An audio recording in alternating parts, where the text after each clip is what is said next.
Welcome to your natal chart report. This is the Peace Dealer, and I hope you gain the utmost of quality from this report. We will, of course, be looking into the very, very pure and rare chart that you have. Thank you once again for ordering this.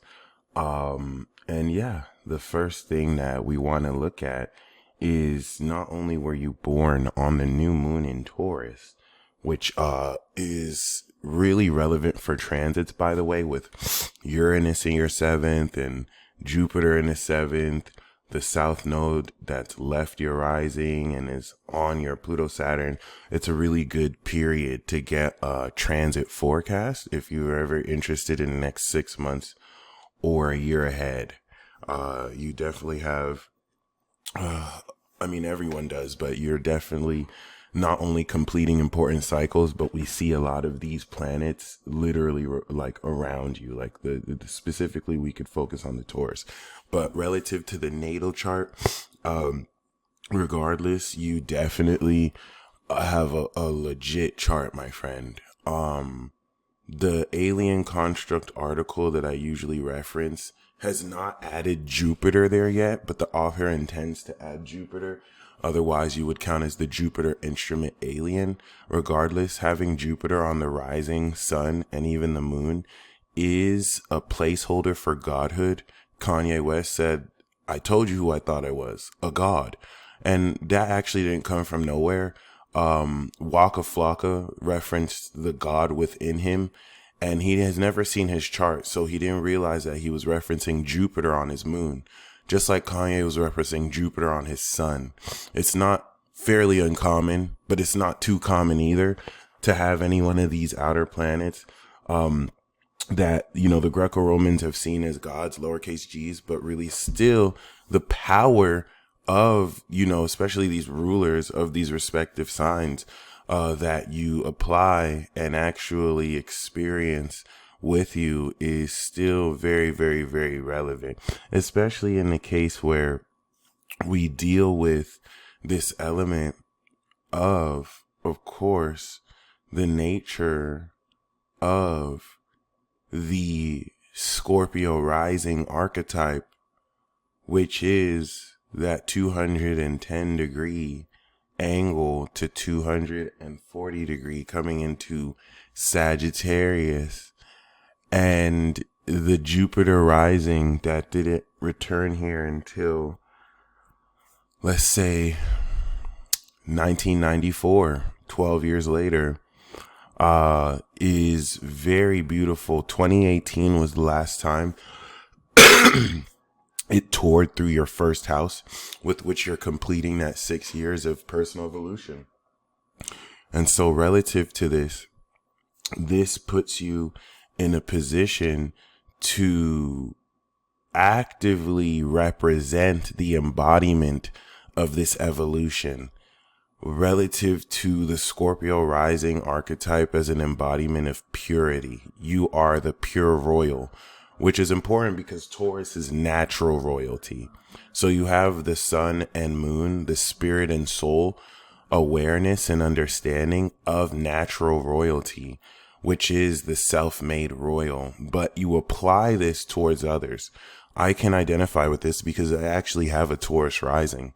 So you having this in a 7th means that your awareness of value as a pure royal extends the psychological nature of your personality, which allows you to be aware and feel, especially with Chiron here, nuances in people's body language. So people's bodies legitimately snitch to you.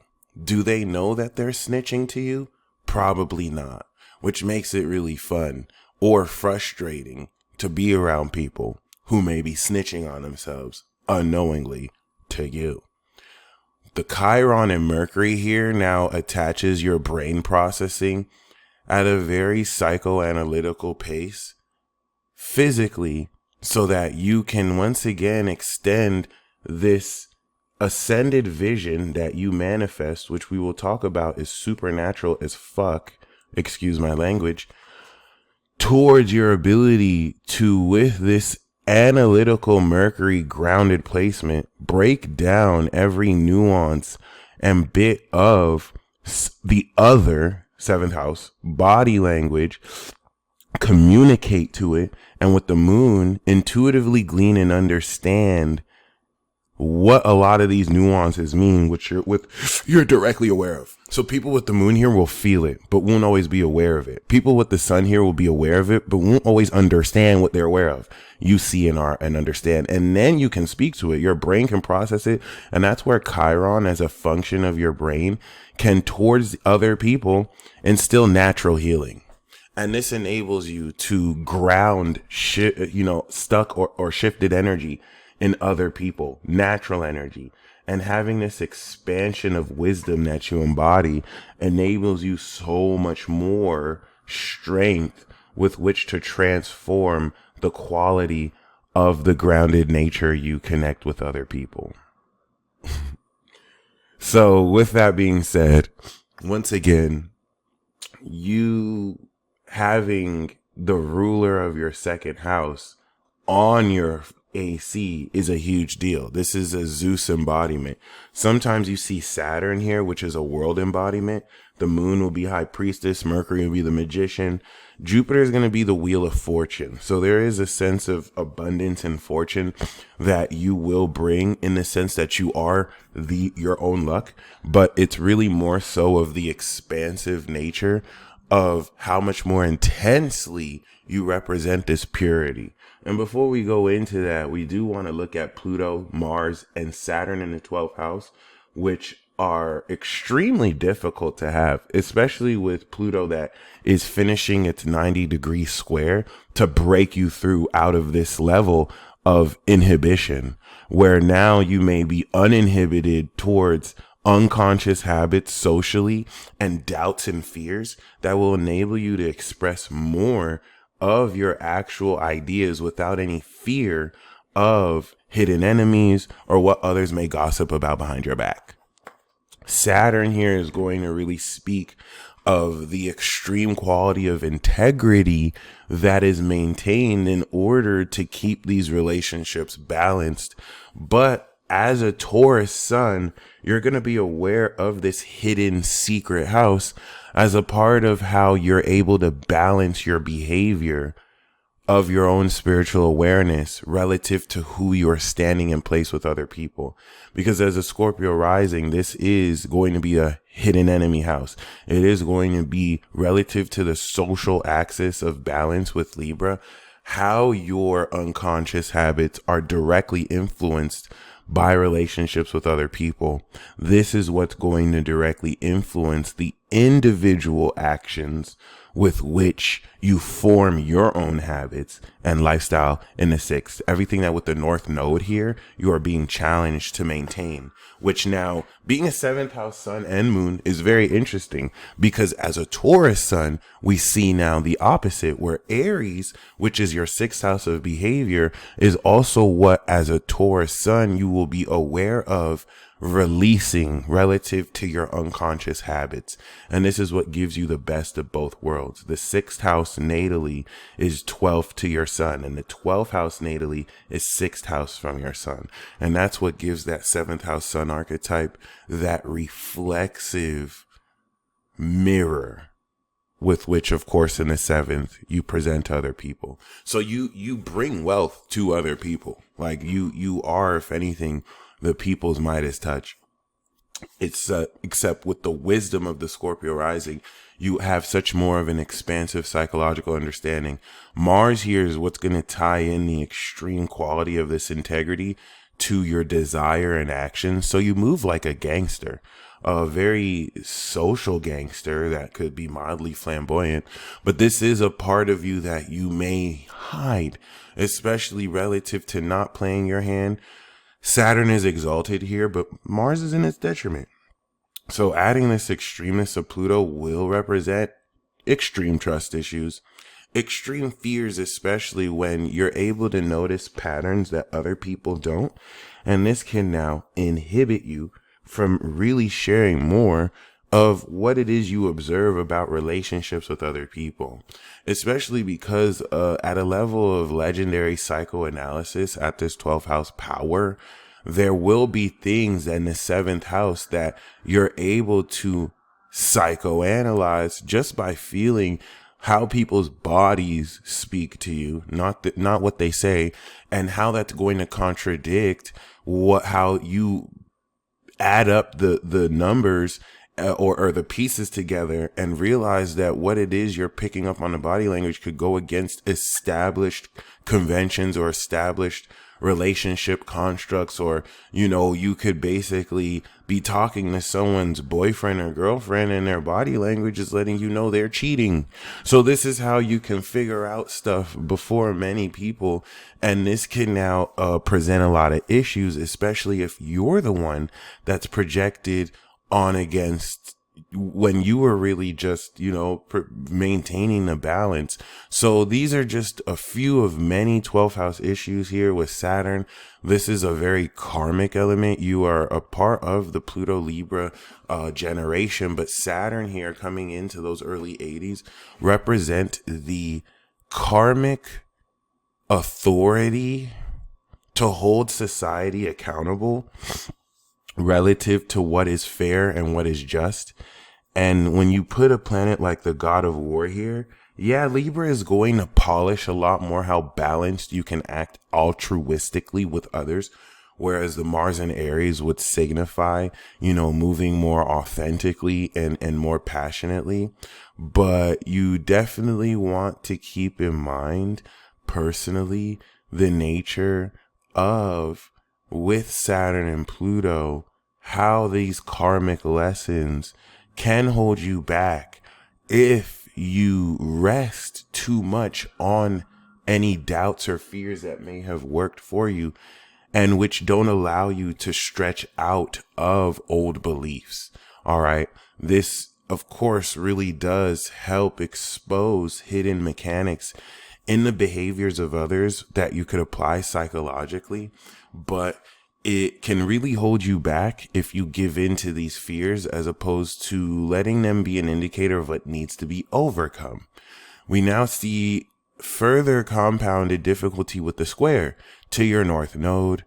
South Node in Capricorn is using the incredible power of your mindset and abilities to organize your day-to-day thoughts so that, as is the North Node 9th house lesson, you effectively create your own religion and your own way of life in Cancer based on the sincerity of your emotions, which requires integrity, South Node Capricorn, of your mindset and attitude. Without the integrity of your attitude to properly organize your thoughts, this will create a wishy-washy way of life. But because you maintain this enables you to lead forth by example relative to how you can also evoke sincerity within others too, leading into the MC in Leo as a Scorpio rising, which purports this legacy out to be influenced relative, of course, as Leo is the performer on stage, to realistically express a whole lot of how passionately, boldly, and courageously you're in a position to express your gifts, express your talents, and put yourself out there, as your legacy is to inspire society around you, to be the inspiration people see on stage, which is a beautiful archetype because it's not uncommon to see Scorpio risings not really like the spotlight, especially with the Taurus producer energy. You might not care for it and yet still have it impossible to not enter a room and have everyone look at you, as you're meant for that spotlight. And you are destined to really lead inspirationally through your sincere emotions, and even this psychic utilization of how you teach this integrity of mindset. All right, let's go to my favorite part that I want to talk about. Okay, Uranus and Neptune in Sagittarius is very amazing because Uranus and Neptune are trans-Saturnian. Everything after Saturn represents everything out of bounds in our system. Everything that is outside and beyond the totality of material matter, or whatever you want to call it, the material realm. And Uranus is going to be the causal realm of the mind. Neptune is going to be the astral realm of one's imagination. When you put that in Sagittarius, it quite literally makes supernatural your capacity to not only induce visions, see visions, and through the act of visualizing, come into non-linear insight about the future and present.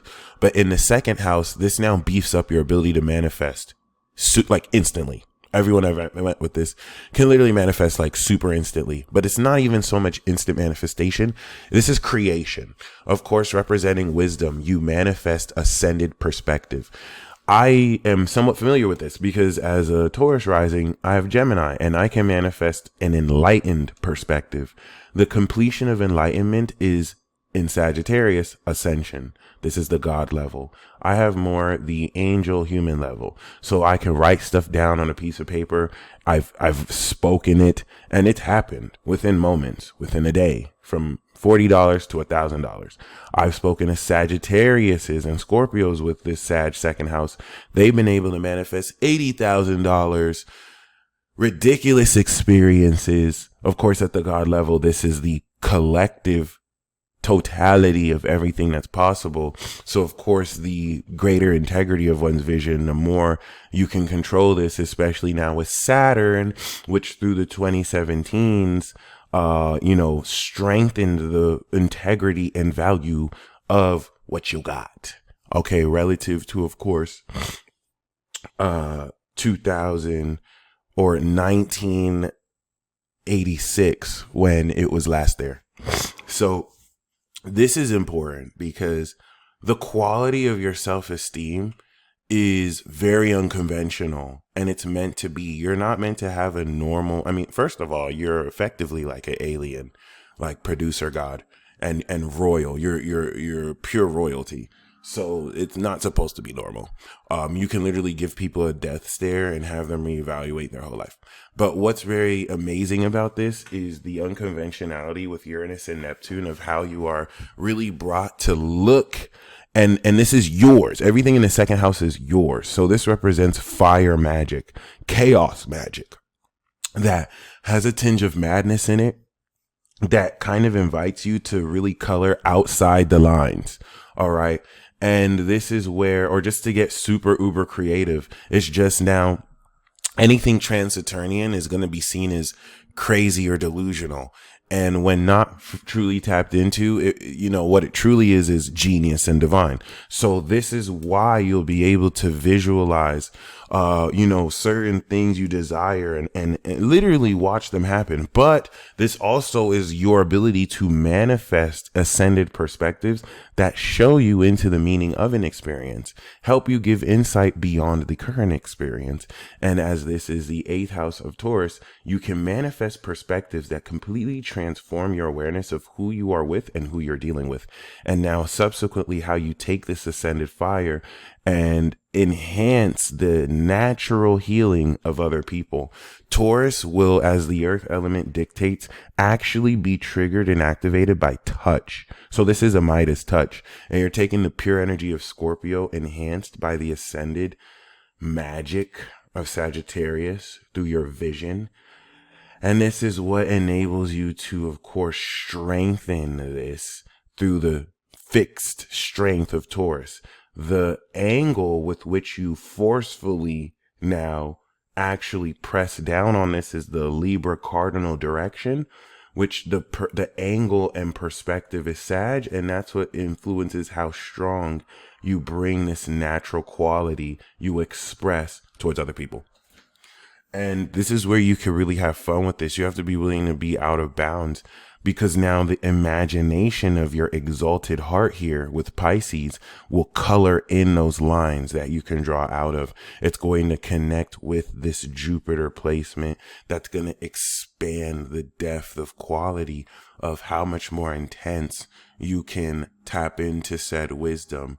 It's going to take this expansive quality of wisdom you embody, and it's going to, through the imagination of your heart, explore the vibration and the perception of why and how much more creatively you can really express or fill in the color to the talents. I mean, fifth house Venus in Pisces, this, especially with the groundedness of Taurus, this would probably give you, natural talent in drawing, being able to, not just draw, but to do graphic artistry. Even if you didn't consider yourself good at graphic arts, you're probably someone who can visualize and imagine with full color. I know when maybe you're like me, when you close your eyes, you just see black and you're not able to really like imagine, but I can imagine you have really good potential here to beef that up if you haven't.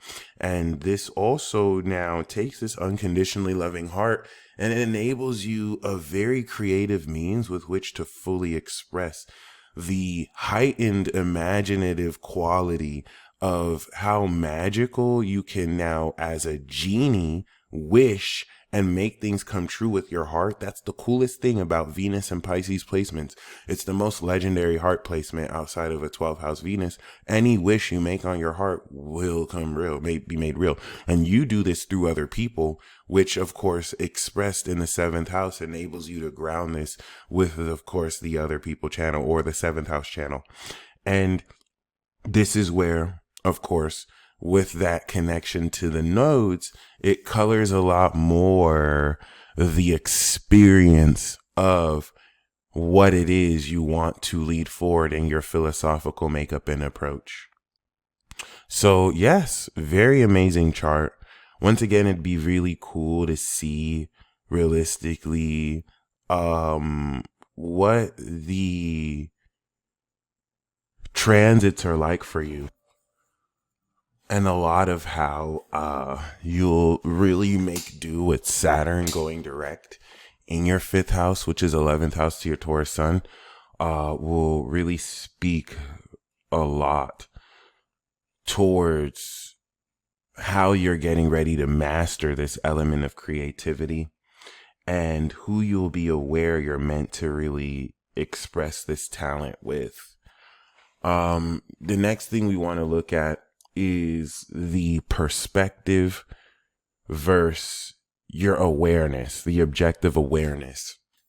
Being able to cast your Taurus sun as your 1st house relative to your Scorpio rising, putting your awareness in the 7th house. You being born on a new moon is a really huge deal because this now juxtaposes your sun moon signature to be Aries. So you were born as the bull with the personality of the Scorpion or the Scorpio rising. And this, of course, gives you the signature of Aries, that 0 degree to 30 degree conjunction space. That 3 degrees, specifically your moon would be 3 degrees from the sun, which is interesting to know. Literally like 2 in a few minutes coming into 3 degrees. This is the activation of value. So you're an omen, okay?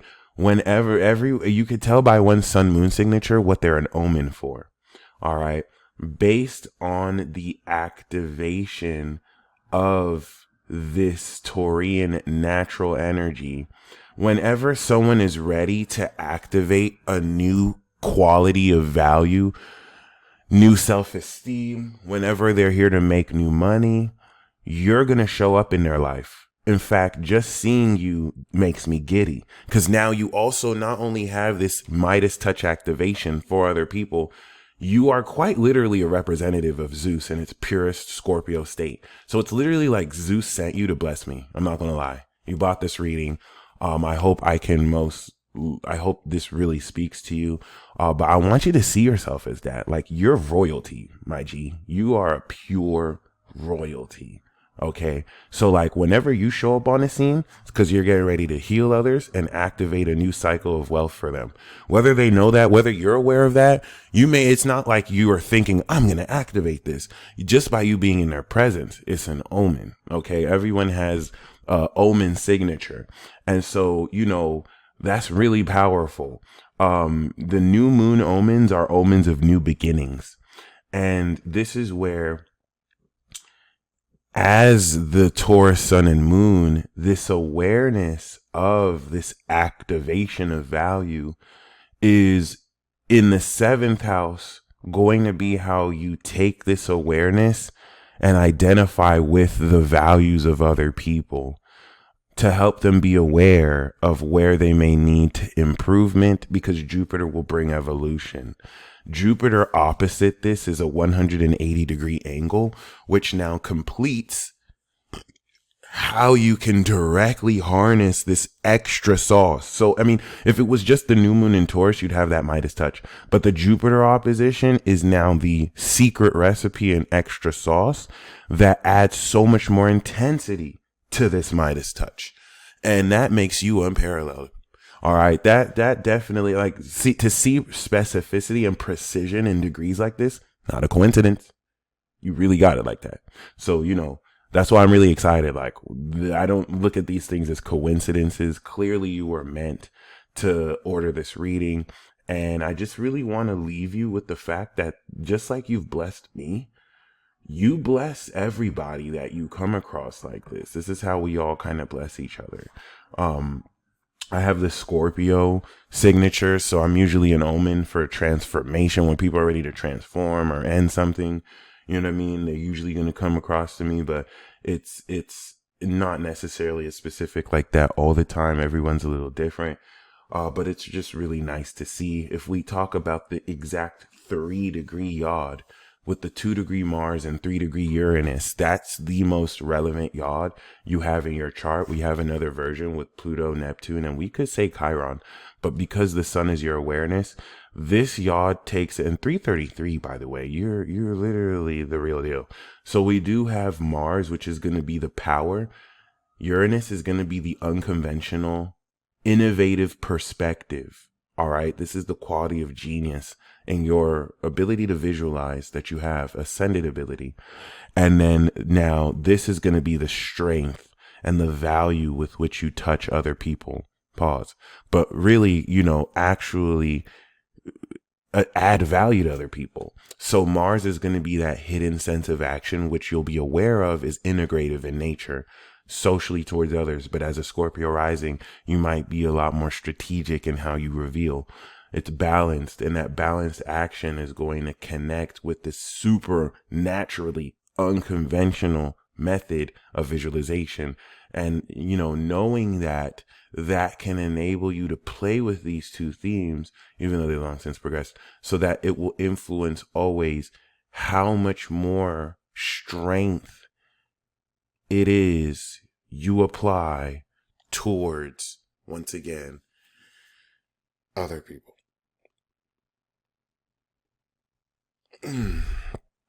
I hope you have enjoyed this report, and I'm definitely looking forward to your feedback. You definitely have a naturally pure chart with amazing potential and possibility, and it'll be amazing to see how with the North Node, now that you've unlocked the purity of your royalty and nature, how you're getting ready to create a lifestyle that brings all of these elements together, and you unlock the hidden social quality of your beliefs about how you partner with others, and really challenge yourself to step into the power of your own authentic lifestyle that with Chiron here, you will attach healing to, and prepare to return when it goes into Taurus, your supernatural, natural healing abilities. All right. You stay blessed as always. And until next time, peace.